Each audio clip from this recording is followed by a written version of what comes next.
Hello guys, എല്ലാവർക്കും മറ്റൊരു പുതിയ വീഡിയോയിലേക്ക് സ്വാഗതം. It's me Akhi the Mallu big boss. ഏറ്റവും പുതിയ ഒരു പ്രോമോ ഇതാ വെയിറ്റ് ചെയ്തിരിക്കുകയാണ്. നാളെ തന്നെ റിലീസ് ചെയ്യുമെന്ന ഏറ്റവും പുതിയ അപ്ഡേറ്റുകളാണ് നമുക്ക് ലഭിക്കുന്നത്. ഏറ്റവും ഇത്തരത്തിലുള്ള ബിഗ് ബോസ് വാർത്തകൾക്കും മറ്റ് ഇനിയുള്ള വിശകലനങ്ങൾക്കും ഒക്കെ ആയിട്ട് ആദ്യമായിട്ടാണ് നിങ്ങൾ ചാനൽ കാണുന്നതെങ്കിൽ ഒന്ന് സബ്സ്ക്രൈബ് ചെയ്യുക. കാര്യത്തിലേക്ക് കിടക്കാം.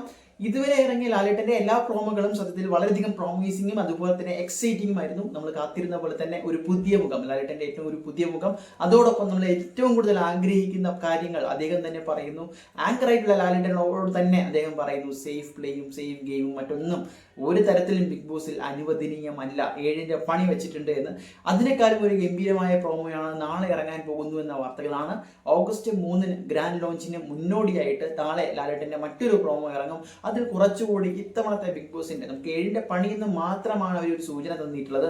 അതിനോടൊപ്പം സാധാരണ കഴിഞ്ഞ വർഷത്തെ ബിഗ് ബോസ് സീസണുകൾ സീസൺ 6ഉം 5ഉം ഒക്കെ എടുത്തു കഴിഞ്ഞാൽ കോമേഴ്സിന്റെ പ്രോമോ ഇതിന് മുമ്പ് തന്നെ ഇറങ്ങിയിരുന്നു. അപ്പോൾ കൃത്യമായിട്ട് ആരാണ് വരാൻ പോകുന്നു എന്ന ഒരു ഐഡിയ, അറ്റ്ലീസ്റ്റ് ഒരു മത്സരാർത്ഥിയുടെ അല്ലെങ്കിൽ ഒരു കണ്ടസ്റ്റന്റിന്റെ സൂചനയൊക്കെ അവർ തന്നിരുന്നു. അപ്പോൾ ഒരു ഗ്രാൻഡ് ലോഞ്ചിന് മുന്നോട്ട് തന്നെ നമുക്ക് വരാൻ പോകുന്ന 2-3 കണ്ടസ്റ്റന്റിന്റെ ഒരു സൂചന അല്ലെങ്കിൽ ഏകദേശ ധാരണ ഉണ്ടായിരുന്നു.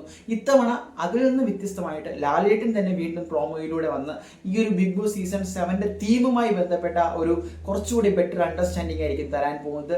നമുക്കറിയാം, വളരെ കർക്കശക്കാരനായിട്ടുള്ള ലാലേട്ടൻ അത് യഥാർത്ഥ സീസണുകളിലും പ്രതിഫലിക്കണം എന്ന ആഗ്രഹം തന്നെയാണ് കാണുന്ന പ്രേക്ഷകർക്കെല്ലാം. അതിലുപരി 20ഓളം മത്സരാർത്ഥികൾ തുടക്കത്തിൽ തന്നെ വരുമ്പോൾ എങ്ങനെയായിരിക്കും അത് മാനേജ് ചെയ്യുന്നതെന്നും ഇത്തവണത്തെ ആ ചേഞ്ചുകൾ എങ്ങനെ അവർ അഡാപ്റ്റ് ചെയ്യുമെന്നും അത് പ്രേക്ഷകരുടെ മുന്നിലേക്ക് എങ്ങനെ സ്വീകരിക്കപ്പെടുമെന്ന വലിയ ഒരു സംശയത്തിന്റെ നിഴലിലാണ്, വലിയൊരു ആകാംക്ഷയിലാണ് ഓരോരുത്തരും കാത്തിരിക്കുന്നത്. എന്തായാലും നമ്മൾ ഡിസ്കസ് ചെയ്ത ഒരുപാട് പേരെ യഥാർത്ഥ റിയൽ ബിഗ് ബോസ് സ്ക്രീനിൽ കാണാൻ സാധിക്കുമെന്ന് തന്നെ വിചാരിക്കുന്നു. അത് വളരെ വിവാദങ്ങളിൽ നിൽക്കുന്നവരുണ്ട്, അതുപോലെ തന്നെ നമ്മൾ പ്രതീക്ഷിക്കാത്ത ചില സർപ്രൈസ് എൻട്രികൾ ഉണ്ടാകാം. നമ്മുടെ ഏറ്റവും മുൻനിരയിൽ നിൽക്കുന്ന സിനിമാ താരങ്ങളിൽ നിന്ന് വരെ 2 പേരുണ്ട് എന്ന അപ്ഡേറ്റുകളാണ് നമുക്ക് ലഭിച്ചിട്ടുള്ളത്. പക്ഷെ ആരൊക്കെയാണ് എന്ന് കാത്തിരുന്ന് തന്നെ കാണണം, കണ്ടു തന്നെ അറിയണം പക്ഷേ എന്താണ് ഇനി നടക്കാൻ പോകുന്നതെന്ന്. നിങ്ങൾ എക്സൈറ്റഡ് ആണോ? തീർച്ചയായിട്ടും കമന്റ് ചെയ്യുക. ഏറ്റവും പുതിയ വാർത്തകൾക്കും അപ്ഡേറ്റുകൾക്കും ഒക്കെ ആയിട്ട് ചാനലൊന്ന് ഫോളോ ചെയ്തേക്കുക.